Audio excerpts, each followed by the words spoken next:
Assalamualaikum warahmatullahi wabarakatuh. Perkenalkan, nama saya Nabila Sakila dari kelas 10-6. Di sini saya akan menjelaskan materi tentang Kerajaan Singasari. Sejarah Kerajaan Singasari. Kerajaan Singasari atau Kerajaan Tumapel dulunya merupakan kerajaan bawahan dari Kediri. Setelah Ken Arok menyerang Kertanegara, Kediri ditaklukkan dan memindahkan pusat kerajaan ke Tumapel sepenuhnya.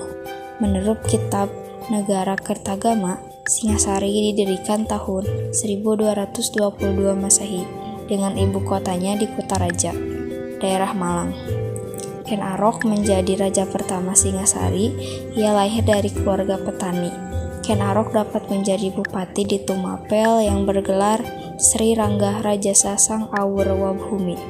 Semasa kepemimpinannya, Ken Arok sebagai Raja Singasari, beliau selalu mengutamakan dan menjaga kehidupan sosial rakyatnya.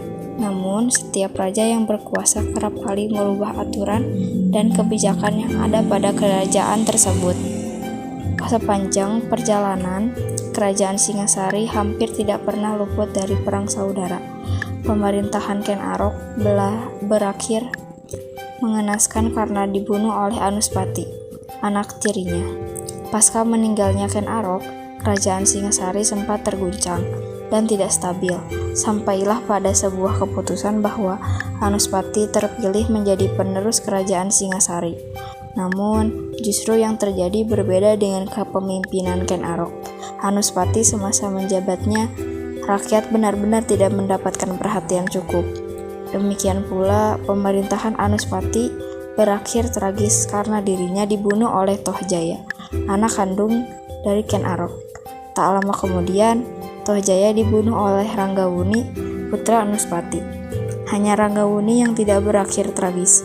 Ia kemudian digantikan oleh putranya, Kertanegara.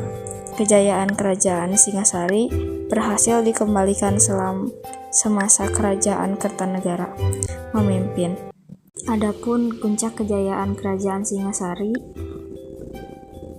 Singasari benar-benar berubah menjadi kerajaan besar dan kuat semasa kepemimpinannya. Dibuktikan dengan berhasilnya kerajaan Singasari dalam beberapa hal. Yang pertama, ekspansi wilayah kekuasaan dan menjalin hubungan dengan luar negeri. 2. Perkembangan pada sektor perdagangan dan pelayaran. 3. Struktur pemerintahan Singasari yang kokoh. Keempat, pengiriman ekspedisi ke Sumatera yang terkenal dengan Ekspedisi Palamayu pada tahun 1275 Masehi. Ekspedisi Palamayu adalah usaha yang dilakukan Kertanegara untuk menaklukkan wilayah kerajaan Melayu. Yang kelima, perkembangan agama Hindu dan Buddha.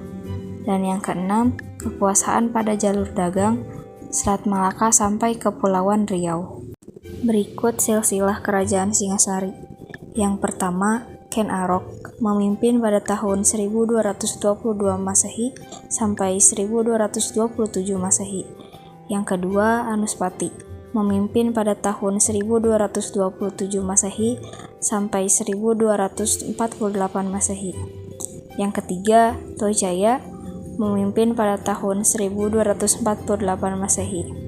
Yang keempat, Ranggawuni memimpin pada tahun 1248 Masehi sampai 1272 Masehi.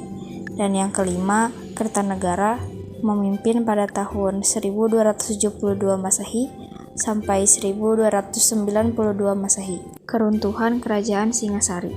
Di sisi lain, Jayakatwang keturunan Kertajaya, Raja Kediri, menginginkan kembali kekuasaan Singasari dan mengembalikannya ke Kediri. Kertanegara mengutus Raden Wijaya, menantunya, untuk melawan serangan Jayakatwang. Kertanegara tidak mengira bahwa Jayakatwang menyerang dengan dua arah saat itu sedang berpesta. Hal inilah yang membuat kekuasaan Kertanegara berakhir. Sementara Raden Wijaya melarikan diri ke Madura dan mendapatkan ampunan dari Jayakatwang. Mongol tiba di tanah Jawa dan melakukan perundingan dengan Raden Wijaya untuk mengalahkan kerajaan Kediri dan Jayakatwang. Jayakatwang pun tewas terbunuh. Tentara Mongol yang kelelahan pasca perang dimanfaatkan oleh Raden Wijaya menyerang balik tentara Mongol. Tentara Mongol dapat terusir dengan kekalahan. Dengan ini Raden Wijaya mendeklarasikan kerajaan Majapahit sebagai kerajaan baru. Adapun peninggalan kerajaan Singasari yaitu Candi Kidal, Candi Singasari, Candi Jago, Candi Katang Lumbang, Candi Kangenan, Prasasti Singasari, dan Prasasti Malurung. Baik, itu saja yang bisa saya sampaikan pada materi Kerajaan Singasari. Selebihnya mohon maaf. Jangan lupa subscribe, share, comment, and like.